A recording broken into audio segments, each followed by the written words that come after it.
It is episode 6 of the Grim Gazette. I am your host, T. Morris. Thank you all so much for coming in and making me believe that a segment that I never thought would work on my channel is now killing it. I'm loving this, everybody. Tonight's Grim Gazette is a lot of follow-ups. A lot of cool follow-ups. Follow-ups on stuff that come from other Grim Gazettes. But don't worry, I'll bring you all up to speed. So you all remember, very nearly interesting, right? We were looking for what I believe was something that was edited out of Tez's show, where I thought that there was a EVP that he picked up in the Crooked Pub. And unfortunately, this Crooked Pub that Tez had been to, it had been gutted out by fire and then unceremoniously torn down, right? Well, got some good news about the Crooked Pub. Cheers to being crooked again. Quirky English pub bulldozed after fire to be rebuilt as it was. Really? Yes, everybody. London, from the AP Newswire, the owners of a quirky 18th century British pub unlawfully bulldozed after a mysterious fire last year were ordered on Tuesday by a local council to rebuild it and to stick to its original lopsided dimensions.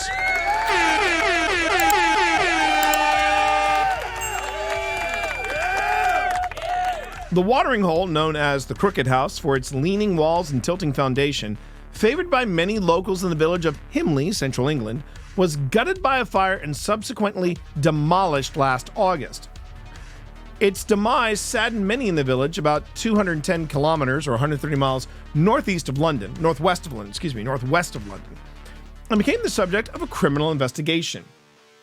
3 people were arrested and later released on bail in connection with the blaze, but no one was charged. In a statement, the South Staffordshire Council said it had engaged with the owners and now ordered the pub rebuilt back to what it was prior to the fire. Hello, what are you doing now, cat? Are you going to sit on a button, eh? No? All right, fine. By February, now ordered the pub rebuilt back to what it was prior to the fire by February 2027 or face I think I'm breaking Gothy over there. I don't think Gothy likes my if you want me to do it this way, Gothy, I'll do it this way. In a statement, the South Staffordshire Council said it had engaged with the owners and now ordered the pub rebuilt back to what it prior to the fire. And then we're going to have some spam, and lovely spam. You know what it is? He's a very naughty boy. He's not the Messiah. He's a very naughty boy. You shouldn't have knocked that house down. Cool looking pub. Now bugger off.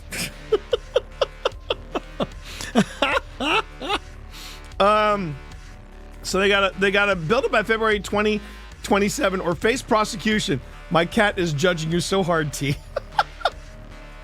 Or face prosecution for failing to comply. The notice was served on owners Adam and Carly Taylor and the company secretary of ATE Farms, which bought the inn. They have 30 days to appeal the notice. Fire took place 2 weeks after the pub was sold by operator Marston's. 2 days later, and before a cause could be determined, the pub was bulldozed without authorization, which raised questions among the local residents. Seriously, Lana, call Kenny Loggins, because you're in the danger zone. Yeah, sus. Get them pitchforks out. Yeah. Roger Lees, the leader of the council, praised campaigners whose aim is to see the Crooked House back to its former glory. What? Sorry. My brain hurts. Drive safe, Panic. Drive safe. More than 35,000 people joined the Save the Crooked House Let's Get It Rebuilt Facebook page. We have not taken this action lightly, but we believe that it is the right to bring the owners who demolished the building without consent to account, and we are committed to do so, to do what we can to get the Crooked House rebuilt. I ask that everyone please stop that. Silly. Lee said. Andy Street, mayor of the wider West Midlands region, who had supported the pub's reconstruction, welcomed the decision in a post on X, formerly Twitter. Fantastic work from South Staffordshire Council, Street said. I'm just going to do all of my silly Monty Python voices if everybody's okay with that. This is British culture, not going to lie. There you go.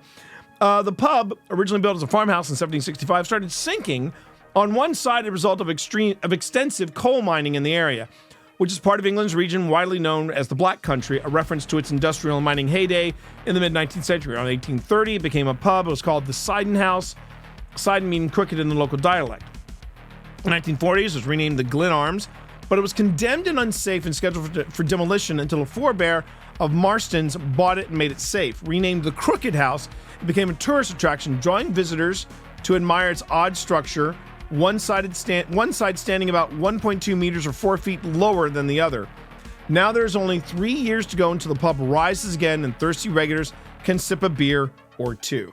Well, they got that wrong. It should have said thirsty regulars can sip a pint or two. See, I can speak British. I can speak British. There you go. Yeah, I thought that was a cool thing to mention because so I still haven't heard back from Tez over at Very Nearly Interesting. I hope I do. Because it was a really solid EVP. It was a solid EVP that he caught. And it's not there anymore in the episode. And he made the special episode that he did, he opened it to the public, but now he's made it private. So I'd really like to know if he edited it out or if he just took it completely offline. So yeah. Wanted to do that follow-up with you. Also from the UK, fast car, slow return. Ferrari stolen in 1995 from a Formula One driver is recovered by UK police. And you can those are definitely mid-90s seats in a Ferrari. Sorry, I know a lot of people are crazy for Team Ferrari in Formula One. I'm not that guy. I'm either Team Aston Martin or Team Mercedes. That's me. And you know what? I'm sorry. If Toto is a smart cookie, as I think he is, I really, really, really think he should pick up Carlos Sainz and make it the Sainz-Russell-Mercedes team. It'd be freaking unstoppable. Anyway. London AP, a very fast car has made a very slow return. British police said Monday that they have recovered a Ferrari stolen from Austrian Formula One driver Gerhard Berger in Italy almost 3 decades ago. The red Ferrari F512M was one of 2 sports cars taken while their drivers were in Imola for the San Marino Grand Prix in April 1995. Neither were ever found until London's Metropolitan Police Force was tipped off by the manufacturer in January that a Ferrari in the process of being sold to a U.S. buyer by a UK broker had been flagged as a stolen vehicle. The force's organized vehicle crime unit investigated and found the car had been brought to Britain from Japan in late 2023. Officers seized the car, which the force said is valued at close to £350,000 or £444,000. Our inquiries were painstaking and included contacting authorities from around the world, said Constable Mike Pilbeam, who led the investigation. I should support the AP because, man, people are digging the Grim Gazette, so I gotta take care of my news sources.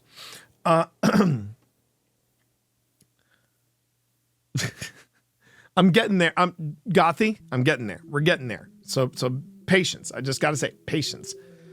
We worked quickly with partners, including the National Crime Agency, as well as Ferrari and international car dealerships. And this collaboration was instrumental in understanding the vehicle's background and stopping it from leaving the country. No one has been arrested, and the second stolen Ferrari remains missing. Ferrari manufactured 501 of the F512M model for 1994 and 96. The car has a top speed of 315 kilometers or 196 miles per hour. And that's it. Okay. Now, from the file of Apple, Diver has found about 200 Apple Watches in Indiana lakes. So here's where I get a bit curmudgeon-y. I have not bought an Apple Watch. My brother, who is a total PC guy, yeah, I know, right? My brother, who is a total PC guy, he has an Apple Watch and he swears by it. And he made this big ass deal about because I was asking him about the validity of Apple Watches. Are they worth the cost, et cetera, et cetera. And my brother was explaining to me what he was doing with his Apple Watch. And then he was like, I cannot believe I'm sitting here telling my brother that he should get an Apple Watch. And, so here's what this guy has to say. This is from today. This story dropped today. An Illinois diver who has recovered about 200 Apple Watches from the bottoms of lakes has a warning for owners: don't go swimming with the original watch bands. Derek Langos, a Port Barrington scuba diver who makes a living using his metal detector to recover lost items from the water at Indiana's Chain O Lakes, said he's found about 200 Apple smartwatches during his dives. Langos, operator of Scuba Bear Diving Recovery Service, did you hear that, Panic? Scuba Bear. Scuba Bear Diving Recovery Service said nearly all of the watches have their original bands attached. The ones with the sports bands, they do not stay on in the water, Langos told Shaw Local. Langos said he was hired to find some of the watches while others he came across during his own dives. He said he keeps everything he finds in the water in the hopes of returning them to their owners. I haven't sold anything, including a white gold Cartier ring, unless I get it back to the owner, he said. Langos said other items he frequently finds underwater include smartphones, rings, jewelry, and prescription glasses. So, the reason I pulled this... Seriously, Kat? I'll wait until you're done. So the reason I pulled this story up is because it reminds me of another story. And if you guys ever get the chance to watch, I'm just going to pull this up here. If you guys ever get a chance to watch the Fruitcake it's called Fruitcake Conspiracy, I believe it's called.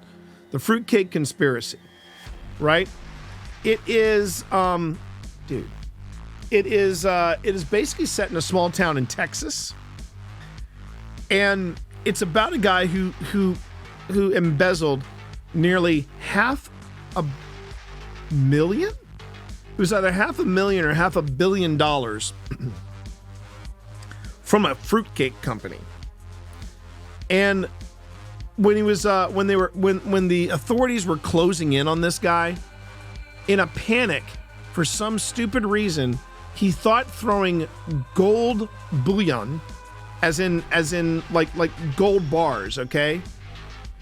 Gold bars, silver bars, Rolex watches, bracelets, things like that. He just thought throwing them into a lake would be a good idea. Guy was walking by a lake and he just noticed this stuff. He just said the water looked shinier than usual. So he went down and he went to the shore, picked it up, and he had found, just in this one initial scoop off of the guy didn't even throw the goods into the middle of the lake. He just threw them at the edge of the lake and then ran off. But he basically scooped up nearly $250,000 in jewelry. This is great. Now here's the thing I gotta also throw in here since you brought it up there. Since you brought it up there, Arelis, I gotta mention fruitcake. So this fruitcake conspiracy, I think that's what it was called, Fruitcake Conspiracy. It was set in a place in Texas called the Collins Street Bakery. They don't just do fruitcakes, but that's what they're famous for. I'm not gonna lie to you, Arelis. Best damn fruitcake ever. And it was really cool. The guy who they kind of based the episode off of, who they did the main interview with and all this stuff. He was I mean, at one point you just wanted to hug the guy because he was like, I felt like I let everybody down. I mean, people lost their jobs. I was the man steering the ship. I should have seen this. And you just wanted to hug the guy, but the guy was a consummate salesman because at the end of the documentary, he goes, probably sitting there and going, how good could that fruitcake be? Well, you're sitting there watching this story about true crime and curious about the fruitcake. Why don't you order one? We'll see for yourself. And as he said those words, I looked over at Pip. She was already ordering two. And we had it, and I kid you not, best damn fruitcake ever. Wasn't dry, was super moist. And then we took the other one and we soaked it in bourbon. Hummin'.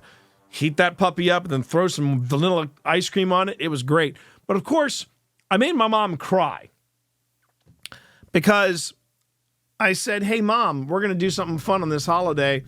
I'm going to, show you something we got into."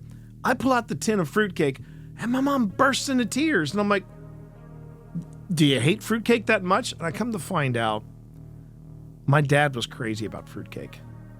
Yeah. And yeah, I mean, and I just looked at Pip, and Pip just shrugged and said, "I'll probably be the same way about you when you kick." And I'm like, "Yeah, probably." So, and then mom had the fruitcake and she's like, "Oh, this is pretty good. I hate fruitcake, but this is good." So yeah, Collins Street Bakery, everybody. Collins Street Bakery. All right. All right, here we go.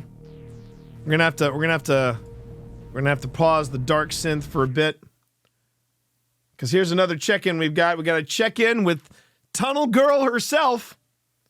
Souls look away. Here we go. Tunnel permit update. I have an update on the permit situation. In December, I was working on my tunnel and received a stop work order that required me to apply for permits and get an engineering assessment to ensure the house is safe. This has... Okay, for anybody who missed it, a few episodes ago on the Grim Gazette, we talked about Tunnel Girl. This is somebody who basically decided she wanted to build a tunnel under her property in a neighborhood. And she said she wanted to build a storm shelter, kind of like a storm shelter.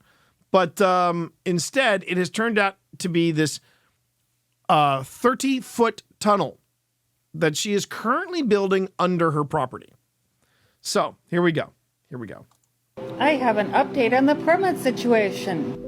In December, I was working on my tunnel and received a stop work order that required me to apply for permits and get an engineering assessment to ensure the house is safe. This has been heavily publicized here on TikTok, the most publicized. The engineering assessment is particularly important because I wasn't supposed to occupy the basement until it's been determined to be safe. I was fortunate to find a qualified engineer within a week to visit my tunnel and provide an assessment. The report concluded that the structure of the tunnel is sufficient to support the rock and that the rock itself is stable and showing no sign of shifting. The report was accepted.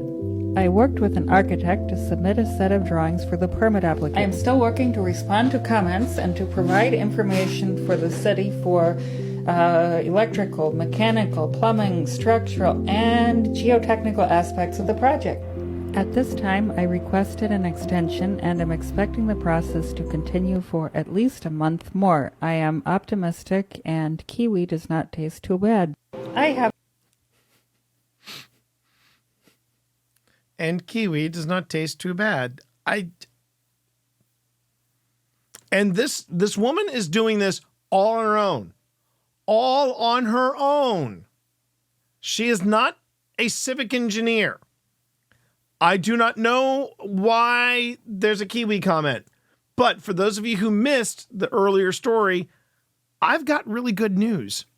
That's not the most interesting thing about this lady's house. So you would think, not being a civic engineer, not getting any permits of any kind and building a 30-foot tunnel under your house is the most interesting thing about your house. For those of you new to the Grim Gazette tonight, here's the follow-up. This is the reminder of what else is happening in this lady's house. Haunted areas. One is this troubled bedroom, and the second is this normal-looking closet. This video is about the closet. Originally, it had a reversed knob that can only be opened from the outside without a key. That detail is important. Oddly, I was not able to view the bedroom with that closet before buying the house, and it was still locked during the home inspection. I felt some suspicion, but after closing, everything seemed fine, and I rented it to a student who I had known for some time. One afternoon, one I will never forget, I was upstairs cooking with a few roommates, and we heard a muffled pounding sound from downstairs. It was barely audible, but we went to check the student's room where the sound was coming from, and the door was locked. The lock was easy to open with a pin, but the room was empty. A moment of silence was broken by renewed racket from inside the closet. I unlocked the closet, and she came tumbling out. The horror in her eyes shook me. She said that the door slammed and locked by itself. After that day, she was a changed person. She stopped coming out of her room at all, unless during the night to pilfer some food from the kitchen. She wouldn't answer the door and stopped paying rent. Occasionally we would see her scurry into the room after we returned home from an outing. She looked thin and frail. After a few months, we stopped observing her presence. I was worried and entered her room. She was gone, and all her stuff was gone as well. I never heard from her again. Years later, one of my friends who stayed in the same room had a recurring dream of children being sucked into the closet by a dark force. In one, she was holding the child with all her might and repeatedly chanting a prayer. She woke up still chanting. At the time, she did not know about the earlier incident. My house... Okay, are we all up to speed now? Are we all up to speed now? Thursday is one of my days off. My off days, I start drinking at noon. You don't get to interrupt that. Woo, baby. Yeah. Okay, I'm glad we're all up to speed here. I'm glad. But I do want to point out something about this video really quick. Yeah, so she says she has 2 haunted areas. We haven't had a follow-up video, by the way. There's no follow-up video about the other room. We just focused on the closet, okay?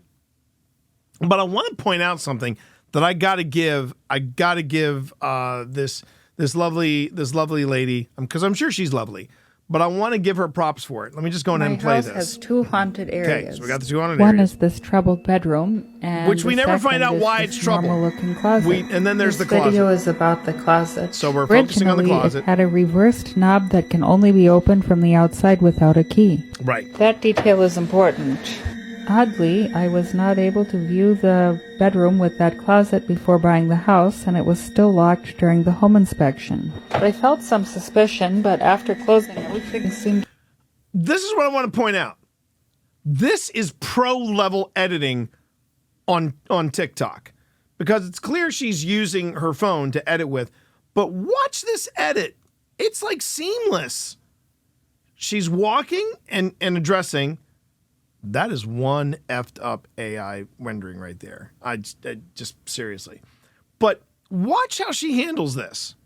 Home inspection. I felt some suspicion, but after closing, everything seemed fine, and I rented it to a student who I had known for some time. That's a smooth edit.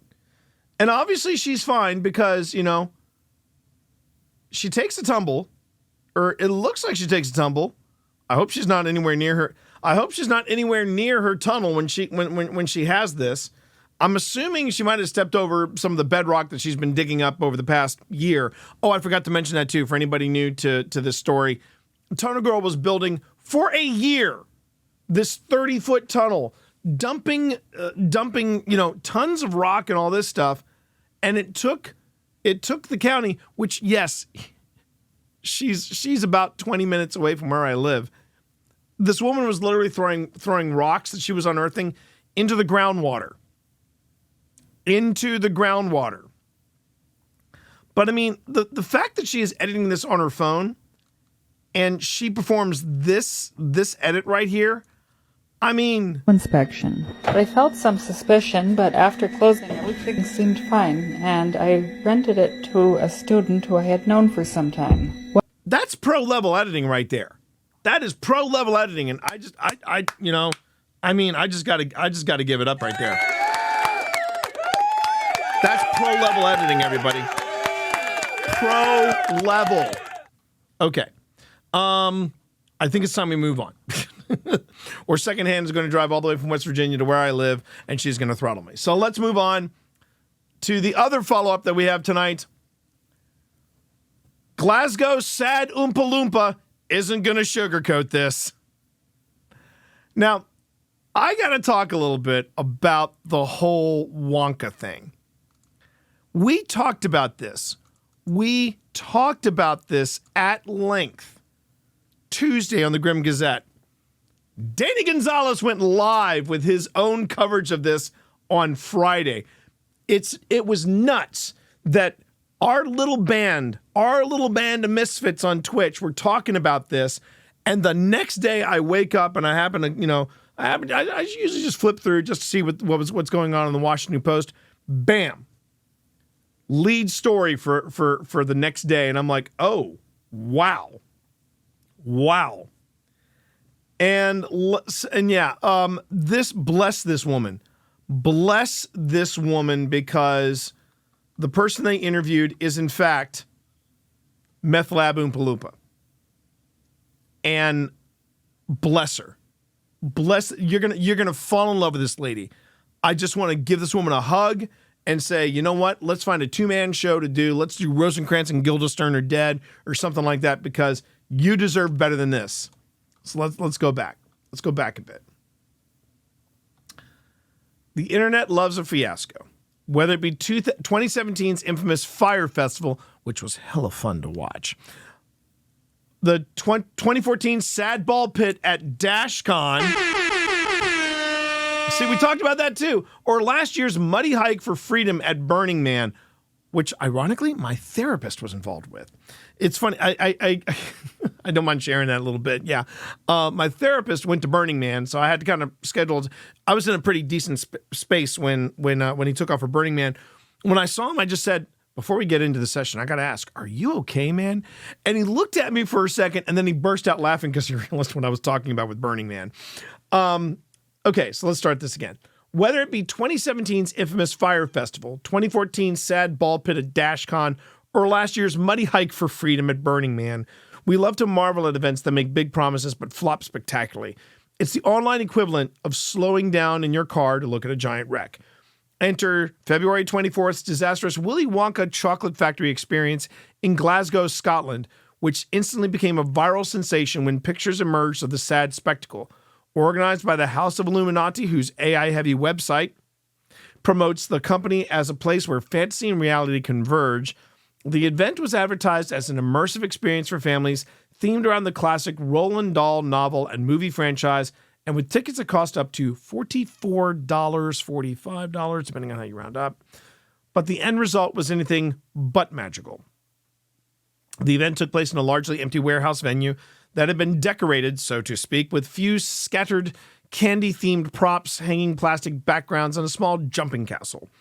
As bewildered families wandered the space, they were greeted by actors dressed in shoddy costumes who read from scripts they later said they suspected were AI-generated gibberish. Rather than feasting on an array of sweets, children were given a few jelly beans and a quarter cup of lemonade. Soon, angry parents called the police as they demanded refunds from organizers who canceled the event before the day was out.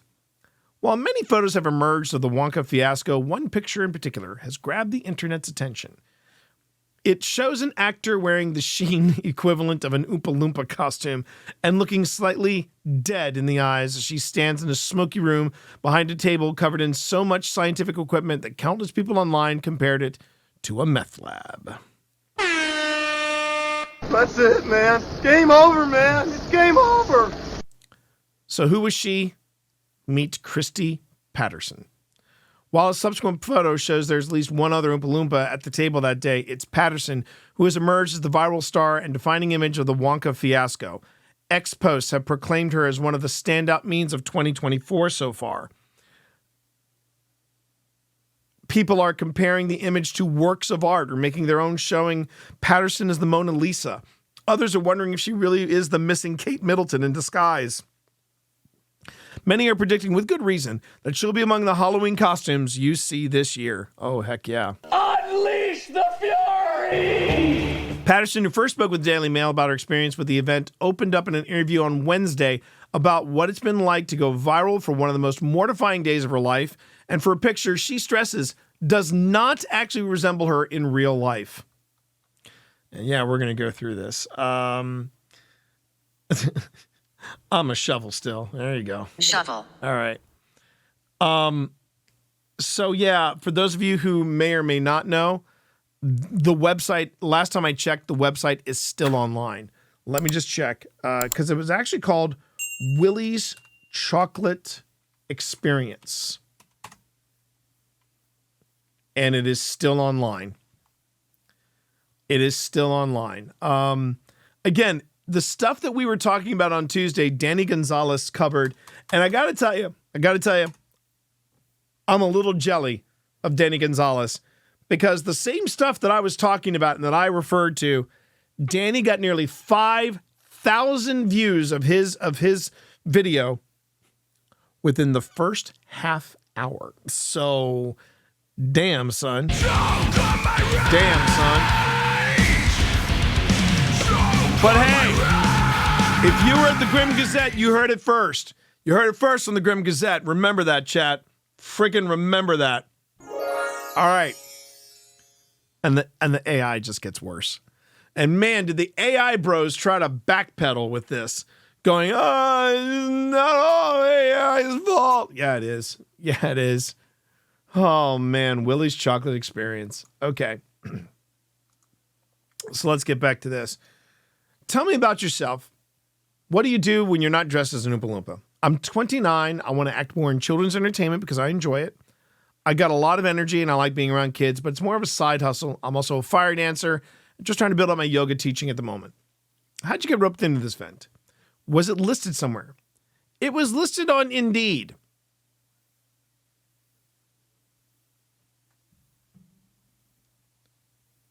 It was listed on Indeed. I don't normally get my acting jobs through Indeed, but I was just thought, all right. To be honest, I was a wee bit skeptical because it was not through an agency. They were offering £500, which is roughly just over $600 American, $600 American dollars, for 2 days of work. So I decided to go. Now, I gotta say, depending on how long the event is, that's not a bad day's wage. Not a bad day's wage. You went to the warehouse on Friday for a dress rehearsal. What happened at that meeting? This is when you knew things were going south. I was shocked, to be honest with you. I wasn't expecting it to be like that. It did seem like there was a production going, but to me, it wasn't a finished production, just the start. It was the first time me and the other actors met. I never had the script the night before ever in my life. So when I got the script the night before, I was like, oh, this is not. They kept going on about how you could just improvise. I was skeptical of them saying that too, because if you've written a script, then you probably pride yourself on what you've written, right? You wouldn't want people to improvise. I kind of thought it was AI generated, but by this point, I'd signed the contract. All right, so real talk from Twitch Dad, who, yeah, I've been in situations like this. You know, when you walk in and it looks half finished and you know you're going live the next day, it's not going to be pretty. It is not going to be pretty. And if they're saying, "Oh yeah, you know, you can just improvise, work around it." No, you don't want to do that. Not to your fellow actors.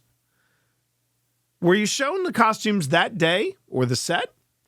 This is the mental thing about the costumes. Given the amount of people we're paying to go and the amount they were paying us, I thought they'd have sufficient costume. So at this point, I was like, what is it you want us to wear? What's the makeup like? Because it's a Willy Wonka experience, you need to have good costumes because it's all meant to be a bit imaginative. But we didn't know what we were wearing at that point. They said they were going to be working through the night or whatever, so I just assumed it was going to be a lot better. Let me just get a little music in here. There we go. Oh, it's going to sound even better with the music. What happened when you turned up on Saturday? It was the exact same. I was like, I don't know if I actually want to do this, but I'd signed the contract. Part of me didn't want to disappoint the kids going into this. Honestly, it was bad enough. I knew it was shocking, but I know I'm good at what I do. So I was like, if I can bring a wee bit of something good to this. At this point, they gave us the costumes. They were so inappropriate for what it was. It was just strange. They were really cheaply made. It almost like they were secondhand.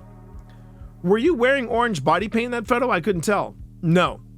They didn't have any makeup or anything. It's something I never experienced ever in my life.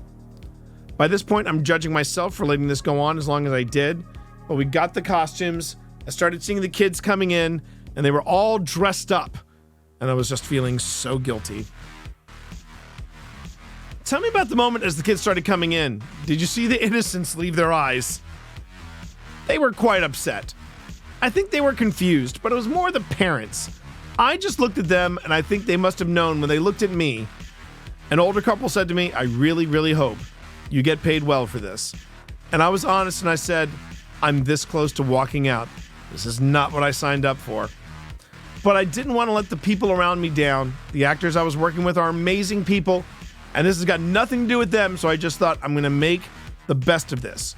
Which, as a former actor, I appreciate that. I appreciate this. When the first round of kids came in, don't get me wrong, it's still an incredibly shockingly bad set, but we did our lines and everything well. We just had a bit of fun with it. I don't know how else you can put sprinkles on shit, but we were trying to be the sprinkles on shit. I was going around and feeling really embarrassed. After we did the first time, the organizers were like, just abandon the script and let the guests walk through. That's when you know the House of Illuminati, maybe slightly shystery. When you say walk through, how long are we talking here to walk through the event? I'm telling you, this would have taken about 2 minutes. I've never experienced anything like this in my life. Let's talk about this photo that's gone viral. What are you doing at this moment here? It doesn't even look like me. I was thinking when it came out initially, people are going to know aren't going to know it looks like me. Maybe I can get away with this. But no, it went completely global. In the exact moment of that photo, they told us to abandon the script. They had this jelly bean room, but they eventually ran out of jelly. jelly beans. I was already rationing the jelly beans to 3 per kid, and that was me being generous. I wanted to give the kids all the candy, so we had no jelly beans, and people were coming up to me. It was just humiliating. I was starting to get angry. The other Oompa Loompa came over at this point, and I went, where is everyone? Why am I left here on my own? Where is everyone else? You know how they talk about me contemplating my life? This is me contemplating my life. I'm laughing about it now, but I was so angry for the kids and the parents. I know people spend a lot of money coming here. It's a disservice to what I do. Eventually, I just walked off. I was like, I'm done, but someone got a picture of me. She talks a bit here about, going viral and yeah. Have you seen people saying they're going to dress up like you for Halloween? No, but if you want to, you can. Less. This poor woman. And the thing is, when you do stuff like this, and you know that the producers are phoning it in, it's the worst. It's the worst feeling because Augustus whoops, I like that. You want people, you want to be able to give people something for their effort. You don't want to let down your fellow actors. But man, I felt this woman deep in my soul. I really did. But here's one I haven't even read yet. Angry Oompa Loompas and no chocolate. Wonka actor breaks silence on Willy's chocolate experience chaos. This is the interview, I do believe. This is the interview with the guy who actually was playing Willy Wonka. Comedian actor Paul Connell played the beloved Roald Dahl character at a family event in Glasgow, but the celebration of sweets soon turned sour. Oh, one of the things I did here, so it turns out that this this house or House of Illuminati, some AI bros were trying to claim, or some people were actually trying to claim that that the House of Illuminati, based on all of the really heavily produced AI stuff, they were trying to show the evils. Thank you. Yes, thank you, Cat. It's Benedict, everybody. Gamer Cat, just chiming in. You know it's bad when parents are calling the police when kids were nearly dying in the source material and the parents don't give an F. Yeah, I know, right? They ran out of candy, Lizard. They ran out of candy. And no one thought, well, maybe we should, like, make a quick run to the store or something. Nope. But they were trying to claim that this House of Illuminati was trying to show the how bad AI is when it comes to art. The House of Illuminati is anything but that clever. No. Apparently the guy who is the head of the House of Illuminati, yeah, he has authored 17 books. They're all on Amazon, and apparently they're all shockingly terrible. And ironically, they've all been AI written, according to a lot of the the reviews. Okay, so here we go. A stand-up comedian hired to play Willy Wonka at a widely criticized chocolate factory experience has spoken out after furious parents demanded refunds. Willy's chocolate experience organizer, Billy Cole, apologized for his vision of the artistic rendition of a well-known book that didn't come to fruition and offered 850 people their money back for closing the Glasgow experience on Sunday. One parent complained of arriving to find a disorganized mini-maze of randomly placed oversized props, a lackluster candy station that dispersed one jelly bean per child, and a terrifying chrome-masked character that scared many kids to tears. There's the bouncy castle, everybody. There's the bouncy castle. The Wonka-esque impersonator Paul Connell, 31, spoke to The Independent about how he got the gig and how the chaos unfolded. I'm constantly applying for more acting jobs and comedy work. Then I got a phone call on Thursday saying, congratulations, you're going to play Willy Wonka. We will send you over the script and dress rehearsal is tomorrow. Mr. Connell said the script was 15 pages of AI-generated gibberish of me just monologuing these mad things. The bit that got me was where I had to say there's a man, we don't know his name. We know him as the Unknown. This Unknown is an evil chocolate maker who lives in the walls. It was terrifying for the kids. Is he an evil man who makes chocolate, or is the chocolate itself evil? They even misspelt my contract, but I do have a legally binding contract. But I stayed up all night learning it, thinking this would make sense in the dress rehearsal when I see all this tech. But at the Friday evening dress rehearsal, hours before opening, he turned up to find the immersive and enchanting Willy Wonka experience was, in fact, an empty warehouse with a few plastic mushrooms. In some ways, it was a world of imagination. Like, imagine there is a whole chocolate factory here, he said. I spoke to the people running it and thought surely by the morning it won't look like this. And then I turned up in the morning and it absolutely did. At the end of my monologue, I was supposed to suck up the unknown man with a vacuum cleaner. I asked them if they had a vacuum cleaner and they said, yeah, we haven't really got there yet, so just improvise. So I started cut things out, thinking that would be silly. All the actors were lovely people. We gathered together in the morning and said, we're probably not going to get paid for this, but the kids are still going to come up. Let's make this as magic as possible for them. I was making jokes, but we were told to give them one jelly bean and a quarter cup of lemonade, he continued. No chocolate at the chocolate experience. There was supposed to be a chocolate fountain somewhere, but I never saw it. I was told I would get a 15-minute break every 45 minutes after each group went through. But I ended up playing Willy Wonka for 3.5 hours straight. Do you want hobo goblins? Because this is how you get hobo goblins. I didn't know where I ended and Wonka began. I was losing my mind by that point. The organizer came up to me saying, you're spending too much time with the kids. We need to get them through as quickly as possible. By this point, I was visibly angry. I was like, now there's going to be a lot of disappointed kids. The actor said he finally managed to get a lunch break, deciding to spend it sitting in his car at the floor, trying to avoid the sight of crying children being turned away by security. When I came back, that's when everything kicked off, he explained. There was an angry mob at the door not being let in. I had to wedge my way through. I was Wonka and it's my face everywhere. But I am just a last-minute actor. Really, I didn't organize anything. People were shouting. People who put on the event were crying. There were arguments. People running around everywhere. The set had been trashed. He called another huddle of 2 Willy Wonkas and the nearest Oompa Loompas, adding, "We decided to just walk away."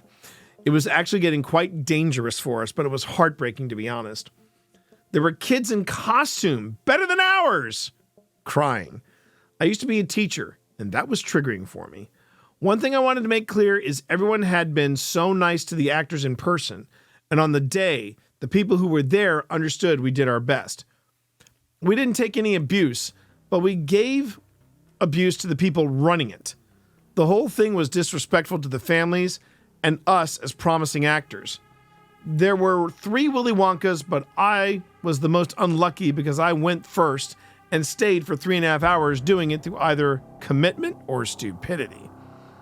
Planning a stand-up tour soon, the actor, originally from Hull, said he had moved to Glasgow to follow his dream of becoming a stand-up comedian after Googling, what is the funniest city in the UK? He finished, "It's a night I'll try to forget. Sadly, not only will I remember it, everyone I know will remember it too." We as actors were brought in last minute, and we just did our best for the kids. That's a great shot, by the way, from the set. Stuart Sinclair, who traveled 2 hours to attend the experience with his family, told The Independent it was nothing short of shocking. But all the cast were there, did their absolute best. Unfortunately, they were all subcontractor actors hired by Illuminati and haven't been paid either. They were in much shock as us, but it was probably worse for them because this is their job and made them look bad when it wasn't their fault. Organizer Billy Cole, the director of immersive events, House of Illuminati, told STV, "I'm really shocked that the event had fallen short of the expectations of people on paper. My vision of artistic rendition of a well-known book didn't come to fruition. For that, I'm absolutely, truly, and utterly sorry." Wow. So there's your follow-up, everybody. There's your follow-up. Bless this guy's cotton socks. And I think to really add to the nuttiness of it, apparently the House of Illuminati, he had an interview somewhere too. And that's when he told that he was an author of 17 books. And they're still on Amazon somewhere. I'll have to see if I can't find out from Pip, because Pip found that out. She basically looked up the books and looked up the reviews, and it was something to behold. Then on top of that, you can't Gothy, you just can't. But the better part was he said that he was working with some type of holographic paper that was supposed to arrive, holographic paper, and apparently got held up in postage. This state-of-the-art holographic paper.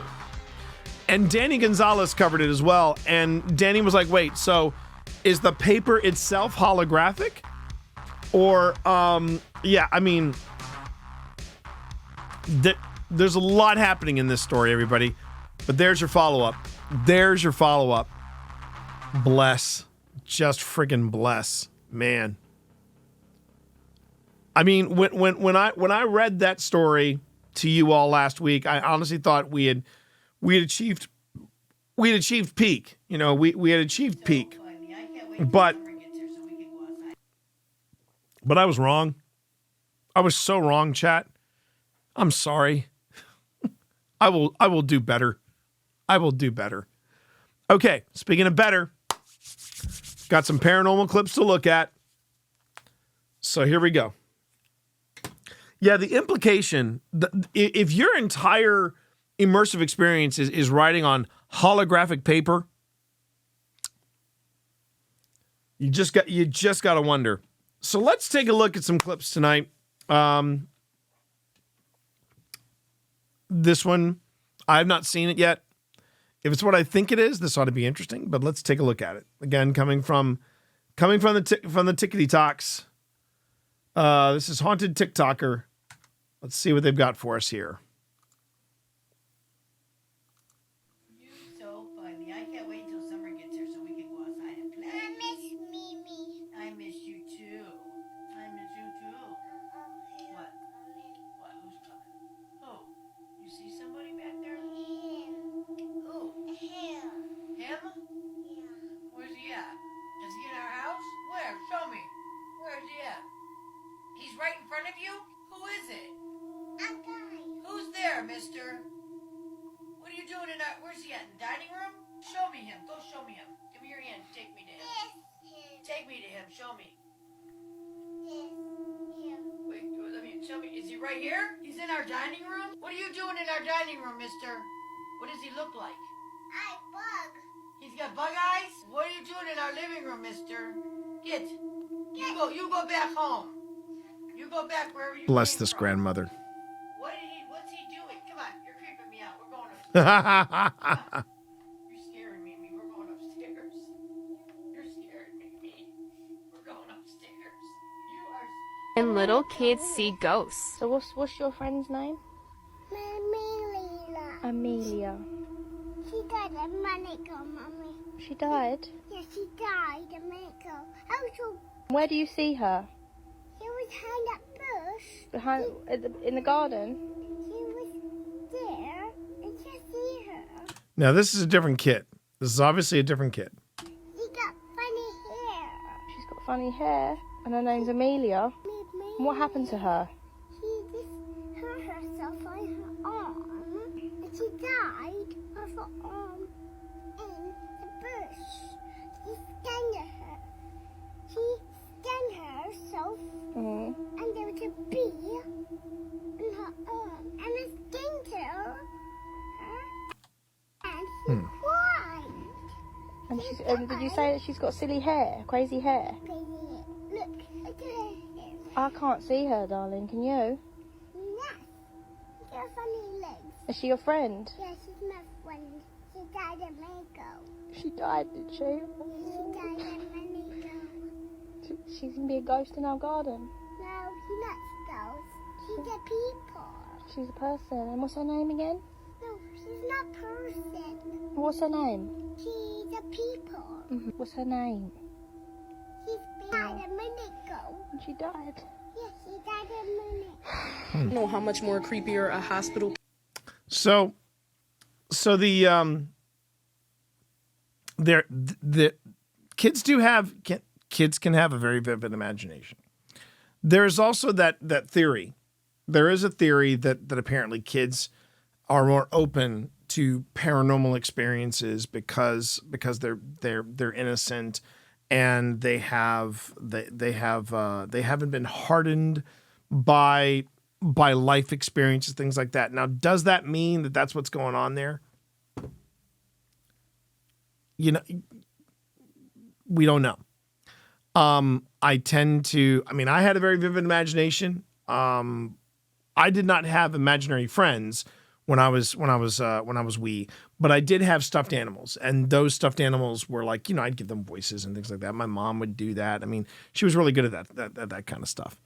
And I remember having stuffed animals as my imaginary friends. But did I see any weirdness like that? My parents never mentioned anything like that. I mean, and they play around with that too. Like, for example, you see it in the show Resident Alien with Alan Tudyk. Apparently, the kids can see Alan Tudyk for who he is, right? And they know he's an alien, but do I think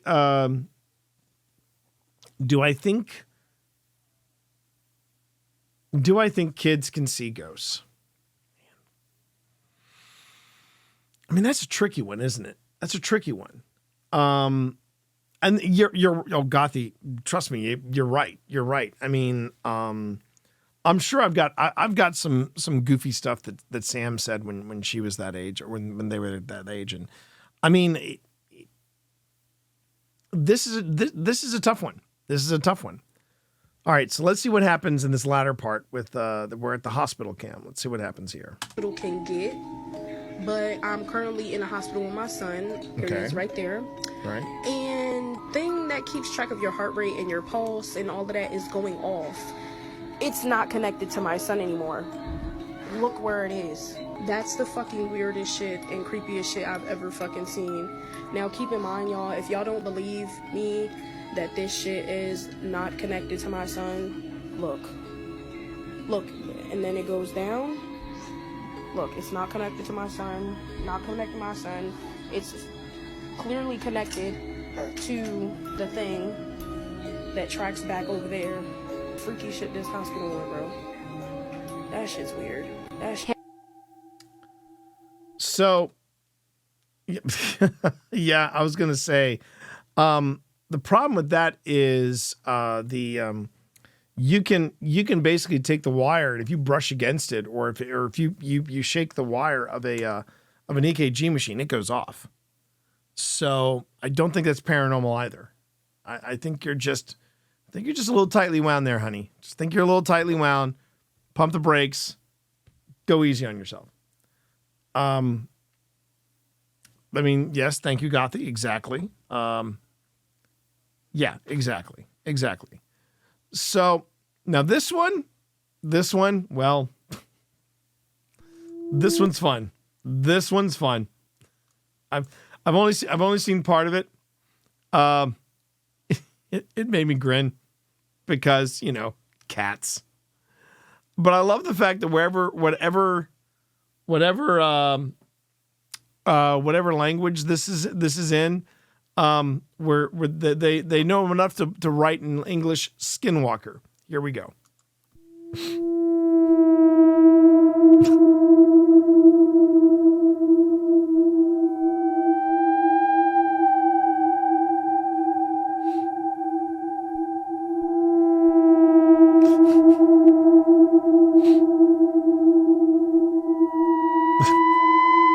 That's someone messing with their cat right there. That's someone messing with their cat. The poor cat, too.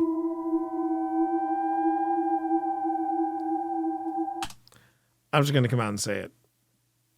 Sphinx cats are weird as hell. I have met Sphinx cats before. I have a picture of one with, with me. It's on my back. Lovely cat. Weird as hell. It's like,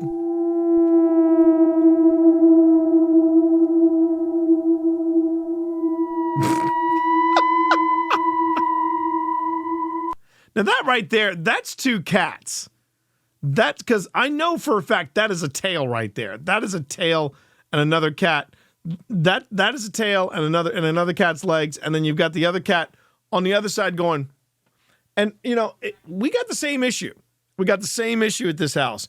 I walked in to like the main family room area of our house, and I looked over the ottoman, and that cat over there, the one that's asleep, I just realized I don't have, because usually I don't have the cat cam on.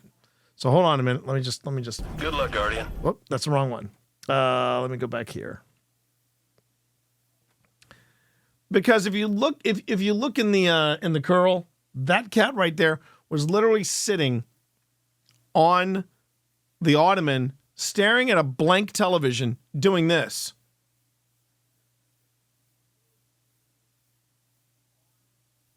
So yeah.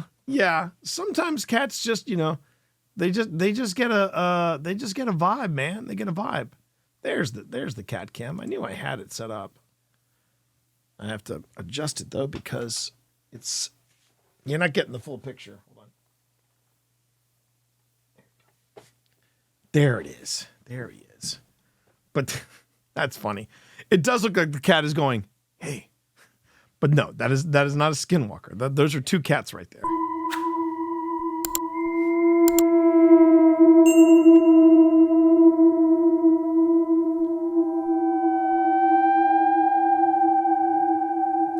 No.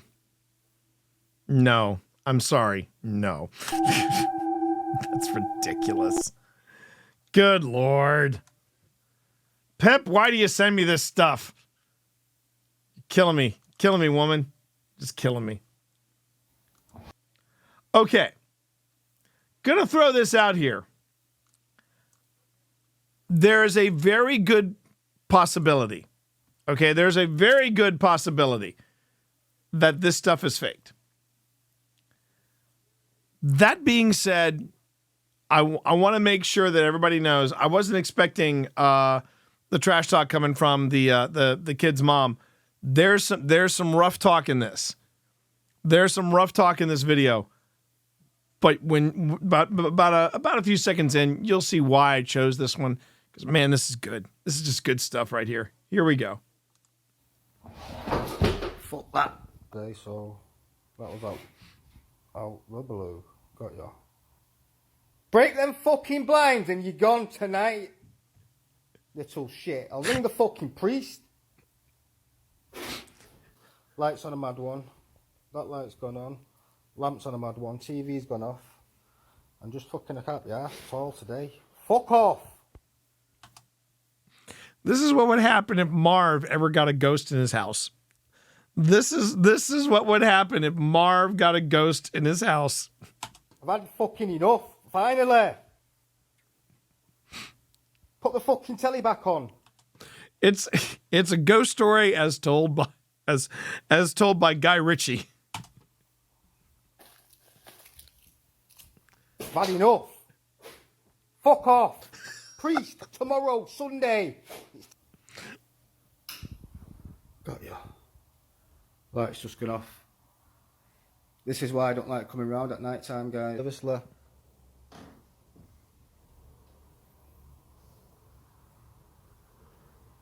Fuck off. I mean, there's provoking the spirits. This guy's just, he's not even provoking the spirits. He has just had enough. He has had enough. Lights just come on. Whoa, guys.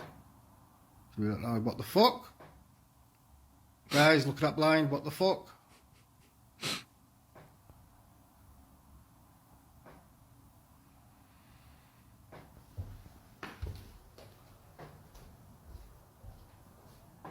Oh, I know.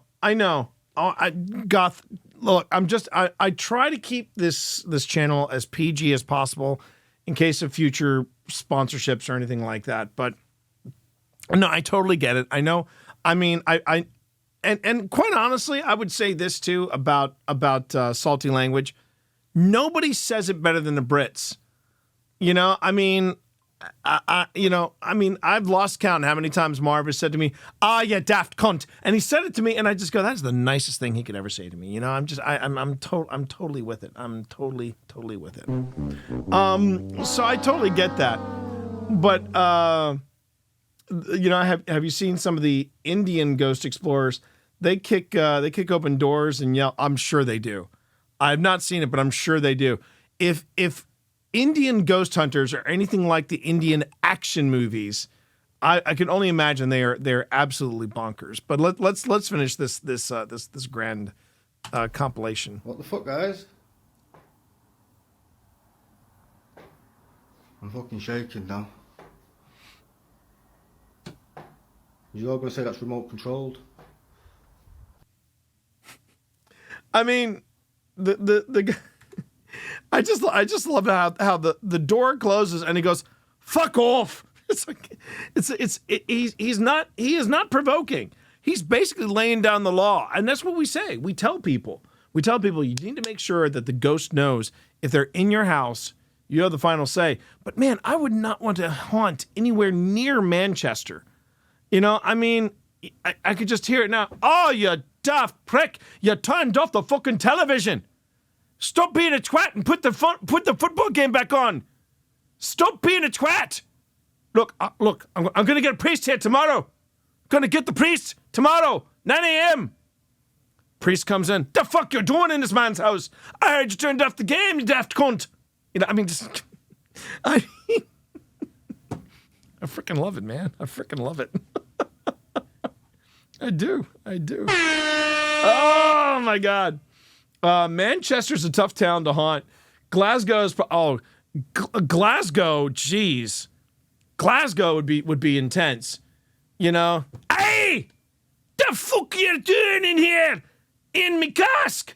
I've got plenty of whiskey in here, and you trying to hunt me, you daft twat. You need to sling your hook. You fucking cunt. I mean, yeah. The Glasgow kiss for the ghost. I mean, man. But I'm sure like, you know how you get like the recordings of get out.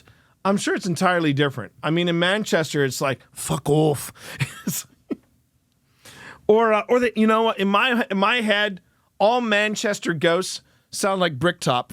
Do you know what nemesis means? A righteous infliction of retribution manifested by an appropriate agent. Personified in this case by a horrible cunt. Me. Or better yet, wouldn't it be great though? Wouldn't it be great? Wouldn't it be absolutely amazing if you were haunted by a ghost that sounded like Statham? Or better yet, the priest is Statham. Hold on. Just came out of the dry cleaners.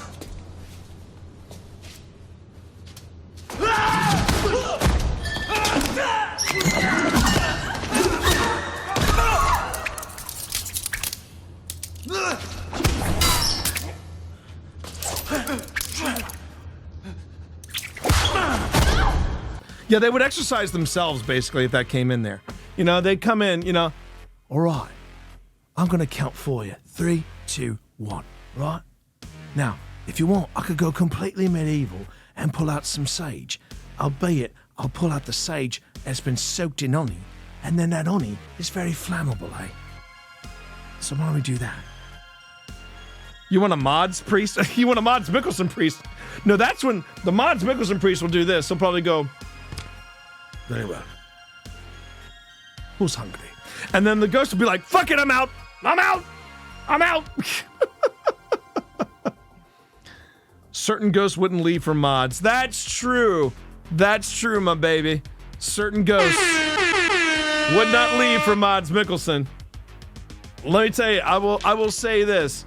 When Mads Mikkelsen and Gillian Anderson were getting funky in Hannibal, whoo! You could yeah, you could fry an egg on that. That was hot. Hands up.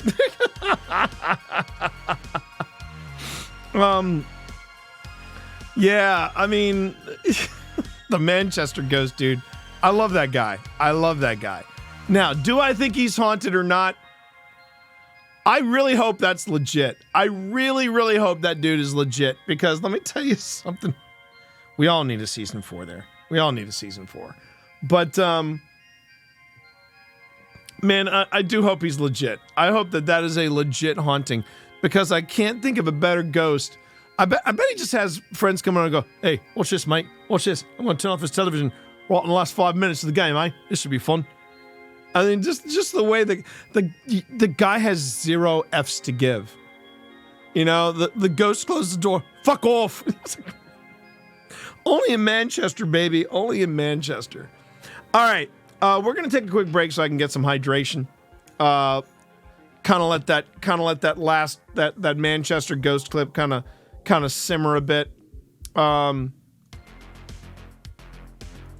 then we're going to get into the deep dives that I have planned for tonight. We've got two. And I'm very anxious to get into this, because I've been seeing these clips a lot on Threads. And I feel like they need a good going over, because there's some stuff to talk about with these clips, okay? So let's go ahead and let's take a quick intermission, and I will be right back, everybody. Okay. Thanks a lot, everyone. Thank you. This is the Grim Gazette, episode 6. Thanks for hanging out. Thanks for being here. Just taking a quick break for some hydration. Do yourself the same. Get some hydration. If you haven't taken your meds, take your meds. Give yourself a stretch. Take care of yourself. We'll be right back.